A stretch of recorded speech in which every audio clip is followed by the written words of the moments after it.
Bom, vamos então aqui ao conto número 4 do livro de contos Noite na Taverna, do Álvares de Azevedo.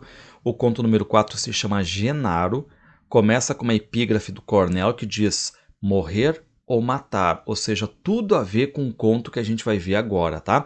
Então esse conto aqui se chama Genaro e começa com Bertrand. O Bertrand foi protagonista do conto anterior, o conto número 3, e o Bertrand chama o Genaro e diz, ali na taverna, né? Genaro, dormes ou te embebes no sabor do último trago do vinho, da última fumaça do teu cachimbo? Não, Bertrand. Quando tu contavas a tua história, lembrava-me uma folha da vida. Ou seja, o que diz ali o Genaro? Quando tu, Bertrand, estava contando a tua história, que foi o conto número 3, o anterior, eu estava pensando numa história também. E aí o Genaro diz que ele é pintor e que vai contar agora uma história triste. Porque é a história de um velho e de duas mulheres belas como duas visões de luz. Godofredo Walsh era um desses velhos sublimes. Então ele diz, né, que esse Godofredo aí, ele era velho, mas era muito inteligente. Casara em segundas núpcias com uma beleza de 20 anos. Godofredo era pintor. Então a gente fica sabendo, né, que esse Godofredo, ele é velho, mas se casou com uma mulher de 20 anos, uma tal de Nausa, e diz que esse Godofredo também tinha uma filha. O fato é que ele a queria como filha, como Laura, a filha única do seu primeiro casamento, Laura. Então reparem a situação, né? O Genaro está nos contando que esse Godofredo aí, então tem uma filha e tem uma esposa bem jovem, tá? O que ele vai dizer? Eu era nesse tempo moço, eu era aprendiz de pintura em casa de Godofredo. Eu era lindo, então, o Genaro se gabando ali, né? E aí ele diz que se lembra dessa Laura, que era filha, então, digamos, do Godofredo, né? Loira, linda, a filha do pintor. E diz que isso já faz uns 30 anos, então reparem a passagem de tempo, né? E que ele, Genaro, acabou amando a mulher do Godofredo, aquela mulher jovem de 20 anos lá, né? Enfim, traindo o próprio mestre. Eu tinha quase a idade da mulher do mestre. Nausa tinha 20 e eu tinha 18 anos, a meia. Reparem, né, como ele disse que isso já faz 30 anos, então a gente está vendo ali que esse grupo de amigos que estão na taverna ali tá nessa faixa, digamos 40, 50 anos, né? Então reparem, o Genaro, ele é aprendiz do Godofredo e vê que o Godofredo é um cara mais velho, um pintor velho, inteligente, tem uma filha Laura, loira, linda, maravilhosa, e tem também uma esposa jovem. E o que acaba o Genaro nos dizendo, né? Que amou a mulher exatamente do Godofredo. E aí, o que acontece com a filha do Godofredo, a Laura? Laura parecia querer-me como a um irmão. Seus risos, seus beijos de criança de 15 anos eram só para mim. Ou seja, reparem que ele vai se encantando com as duas ali, né? E ele não só se envolve com a mulher do Godofredo, como também se envolve com a Laura, com a filha. O mestre saíra e Nausa fora à igreja, a esposa do Godofredo. Quando Laura, a filha do Godofredo, entrou no meu quarto e fechou a porta, deitou-se ao meu lado. Acordei nos braços dela. Todas as manhãs Laura vinha ao meu quarto. 3 meses passaram assim. Um dia ela entrou no meu quarto e me disse: Genaro, estou desonrada para sempre. Ou seja, ela acaba dizendo para o Genaro que ela está grávida, grávida dele, claro, né? E o que ela diz? É preciso que cases comigo, Genaro, que me peças a meu pai ouves, Genaro. Só que o Genaro está apavorado, fica calado ali, e a Laura pergunta se ele ama ela realmente, né? Mas o Genaro está ali parado, né? Enfim. Ó Genaro, e caiu no meu ombro desfeita em soluços. Ou seja, né? A coisa agora está ficando mais séria ali, e o Genaro leva a Laura para o quarto dela e diz que ela meio que nunca mais quis falar em casamento, né? Que havia de eu fazer? Contar tudo ao pai e pedir em casamento? For uma loucura, ele me mataria e a ela também. E Nausa? Cada vez eu amava mais a Nausa. E aí a Laura não fala mais com o Genaro. Só que o Genaro, de certo modo, não vê a barriga dela crescendo assim, né? E enquanto isso, o que acontece? O velho levava as noites passeando no escuro, já não pintava. Reparem como ele está estranho. Eu, contudo, não esquecera a Nausa, nem ela se esquecia de mim. Reparem só o que nós temos aqui, né? Pô, o Genaro está vivendo na casa do mestre dele, ele é aprendiz do Godofredo que está passando todas as técnicas de pintura. E o que ele fez? Ele tá transando com a mulher, exatamente, né, do Godofredo, que é a Nausa, e ainda engravidou a filha dele, que é a Laura. Imaginem só, né? E aí uma noite o Godofredo chama o Genaro, né? Tipo, Genaro, vem cá, minha filha Laura tá morrendo. Na febre murmurava a Laura o meu nome e palavras que ninguém podia reter, tão apressadas e confusas lhe soavam. E aí o Genaro entra no quarto dela e a Laura tá mal, mas reconhece o Genaro e fala no ouvido dele, ó: Genaro, eu te perdoo, eu perdoo tudo, Genaro. Tu eras um infame, eu morrerei, eu fui uma louca, morrerei por tua causa, Genaro. O teu filho, o meu filho, eu estava grávida, vou vê-lo ainda, mas no céu, o meu filho que eu matei antes de nascer. Então reparem, né? E depois disso ela acaba dando, digamos assim, o último adeus e morrendo. E aí o que vai acontecer? Um ano todo se passou assim para mim. Só que o velho Godofredo parecia endoidecido. Todas as noites fechava-se no quarto onde morrera a filha dele, Laura. Levava aí a noite toda em solidão. E a pergunta que ele faz, será que ele dormia? E o que o Godofredo faz trancado no quarto da Laura? E aí o Genaro quer saber, porque ele fica ali ouvindo o Godofredo de dentro do quarto, chorando, soluçando, depois ele fica um tanto em silêncio. Uma noite eu disse a Nausa que eu a amava. Reparem, não contente, né, de ter já passado por essa desgraça ali, exatamente na casa do Godofredo, o que ele faz? Ele chega e ainda diz para a mulher do Godofredo que ama ela. Ajoelhei-me junto dela, beijei-lhe as mãos. E aí o Genaro pergunta, né, se a Nausa ama ele, mas ela não responde. E aí o Genaro resolve então sair dali, mas ela começa a chorar e tal, aquela coisa toda, e os dois acabam transando ali, né, o amor acontece entre eles. E as noites que o mestre Godofredo passava soluçando no leito vazio de sua filha morta, Laura, eu, Genaro, as passava no leito dele, nos braços da esposa dele, a Nausa.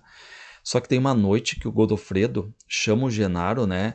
E diz assim: vem cá, deixa eu te contar uma coisa. E leva o Genaro até o quarto da Laura. Atirou-me ao chão. Fechou a porta. Ergueu o lençol que cobria. Era a Laura moribunda. Reparem o que ele fez, né? O Godofredo deixou ali a filha dele sem enterrar, tá? Ela ali moribunda, né? Ajoelhei-me e chorei lágrimas ardentes. Confessei tudo para o Godofredo. Parecia-me que era ela quem mandava eu fazer isso, que era a Laura que se erguia dentre os lençóis do seu leito e me acendia o remorso e no remorso me rasgava o peito. Só que aí, ó, o que acontece, né? Ele confessa tudo, tá? Só que no outro dia o Godofredo tá muito estranho, tá? Fica falando que a Laura tá fazendo falta e tudo mais, mas não falou nada, nada, absolutamente nada sobre a noite anterior. E aí o Genaro vê que o Godofredo é sonâmbulo. E aí tem uma noite, né, que a Nausa vê que o Godofredo ia com o Genaro no quarto onde estava a Laura morta, ou seja, a coisa está começando a ficar muito sinistra ali. Até que uma noite que vai acontecer, o mestre Godofredo Walsh tomou sua capa e uma lanterna e me chamou para acompanhá-lo. Tinha de sair fora da cidade e não queria ir sozinho. Saímos juntos, a noite era escura e fria. Reparem o que eles vão fazer agora, né? Eles vão caminhando os dois, o Genaro e o Godofredo, né? Vão até o encosto de uma montanha, assim, chegam num caminho, tudo escuro. Aí o Godofredo chega pro Genaro e diz: Genaro, me espera aí que eu vou ali numa cabana. Aí o Godofredo vai até uma cabana para quê?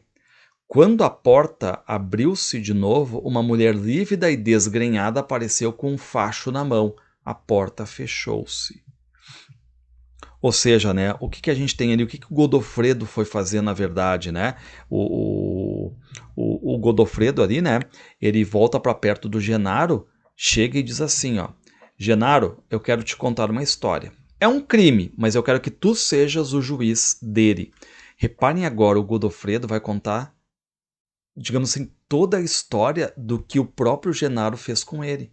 Entendam, né? A partir de agora o Godofredo quer se vingar do Genaro, então ele vai contar a história e quer que o próprio Genaro seja o juiz dela, né? Repare, Genaro, olha só a história que eu vou te contar. Um velho, que no caso ele está dizendo dele mesmo, né, o Godofredo, era casado com uma bela moça, no caso a Nausa, né? De outras núpcias ele tinha uma filha bela também, que é a Laura. Aí o que acontece? Reparem que o Godofredo está contando a própria história ali pro Genaro, sem dizer nomes, né, claro, mas é a própria história, né? Aí surge um aprendiz, que é o próprio Genaro, um miserável que ele erguera da poeira, como o vento às vezes ergue uma folha, mas que ele podia reduzir a ela quando quisesse. Só que quando o Genaro está ouvindo essa história, o Genaro já fica nervoso. Aí ele diz, tu nunca ouviste essa história, meu bom Genaro? Aí o Genaro começa, não, nunca ouvi. Tu... Pois bem, Genaro, esse infame desonrou o pobre velho, traiu-o como Judas traiu a Cristo. E aí o Genaro então percebe, claro, né, que o Godofredo está sabendo de tudo ali e começa a pedir perdão desesperadamente. Reparem, né, mestre, perdão, mestre, mestre. Só que o Genaro pede, né, que o Godofredo tenha piedade, que enfim, entenda isso, que perdoe ele. Mas o que vai dizer o Godofredo? Vês, pois, Genaro, disse ele mudando de tom, se houvesse um castigo pior que a morte, eu te daria. Olha esse despenhadeiro. Reparem, a gente está ali num despenhadeiro. É um túmulo seguro, e guardará o segredo como um peito guarda o punhal. Só os corvos irão lá te ver, só os corvos e os vermes. E pois se tem ainda no coração maldito um remorso, reza a tua última oração, mas seja breve e te toca, ou seja, cometa o suicídio aí, né? E o Genaro, então, né, fica ali e tudo mais, mas o que eu faço e tudo mais, né? Ele tá naquela, né? Se eu partir para cima do Godofredo, ele, apesar de ser velho, ele é forte, ele tá armado. Então o Genaro ele sabe que ele pode escolher entre o suicídio ou entre um assassinato, né? O que ele vai dizer? E curvei-me no abismo. Aí ele diz, estou pronto, disse. E aí o Godofredo começa a rir alto, né? E o Genaro cai no despenhadeiro. Vocês sabem que ele não morreu, porque ele está contando essa história ali na taverna, né? Era horrível, ramo a ramo, folha por folha, os arbustos me estalavam nas mãos. A queda era muito rápida, de repente não senti mais nada. Só que ele acorda daí, tipo, né, numa cabana de camponeses ali, e esses camponeses acabam resgatando ele, tipo, pendurado assim, ele está pendurado numa árvore. Aí, claro, né, me recuperei, logo que sarei, uma ideia me veio, ir ter com o mestre Godofredo. Só que qual é o primeiro pensamento que ele tem? Ao ver-me salvo assim daquela morte horrível, pode ser que ele se apiedasse de mim, ou seja, aceitasse o meu perdão, né? Que me perdoasse, então eu seria seu escravo, seu cão, faria tudo porque eu ferrei a vida dele, no caso, né? E aí então Genaro só quer agora o perdão, então ele parte para a casa do Godofredo lá, só que no caminho ele acaba achando um punhal. Ergui o punhal, era o punhal do mestre. Veio-me então uma ideia de vingança e de soberba. Ele quisera me matar. Ele tinha rido a minha agonia e eu havia de ir chorar e ainda aos pés para ele repelir-me ainda, cuspir-me nas faces e amanhã procurar outra vingança mais segura? Negativo. Então o que acontece, né? Se num primeiro momento ele está pensando em pedir perdão, quando ele acha o punhal, ele pensa o quê? Não, eu vou lá matá-lo, né? E aí ele chega na casa do Godofredo, só que a casa está fechada, ninguém atende ali. Aí o Genaro salta o muro, arromba a porta ali e vai até a sala do Godofredo. Depois ele vai no quarto da Nausa ali e ele abre a porta do quarto dela, só que vem um fedor de podre lá de dentro. O raio de luz bateu em uma mesa. Junto estava uma forma de mulher com a face na mesa e os cabelos caídos. Atirado numa poltrona, um vulto coberto com um capote, entre eles um copo onde se depositara um resíduo polvilhento. Ao pé estava um frasco vazio. Bom, como é que se encerra o conto então? Depois eu soube, a velha da cabana, lembrem lá que antes de ir pro despenhadeiro, o Godofredo disse pro Genaro, Genaro, me espere aí que eu vou ir numa cabana, e foi ali até uma mulher, né? Depois eu soube, a velha da cabana era uma mulher que vendia veneno. E fora ela de certo que vendera veneno para o Godofredo, porque o pó branco do copo parecia ser veneno. Ergui os cabelos da mulher, levantei-lhe a cabeça. Quem era ali era Nausa, mas Nausa morta, Nausa cadáver, já desbotada pela podridão. E aí o que vai acontecer? Levantei uma ponta da capa do outro. O corpo caiu de bruços com a cabeça para baixo. Ressoou no pavimento o estalo do crânio. Era o velho Godofredo, morto também, e roxo e apodrecido. Eu o vi, da boca lhe corria uma escuma esverdeada. Ou seja, resumo da história, né? O Godofredo matou a mulher, a Náusea, e depois se matou. Reparem como esses personagens todos que contam a história estão ligados, tipo assim, a uma série de mortes, né? E tudo tem a ver com amor, amor e morte, essa obsessão do Álvares de Azevedo aí. Próximo conto vai ser o conto número 5, Claudius Hermann. Até o próximo conto.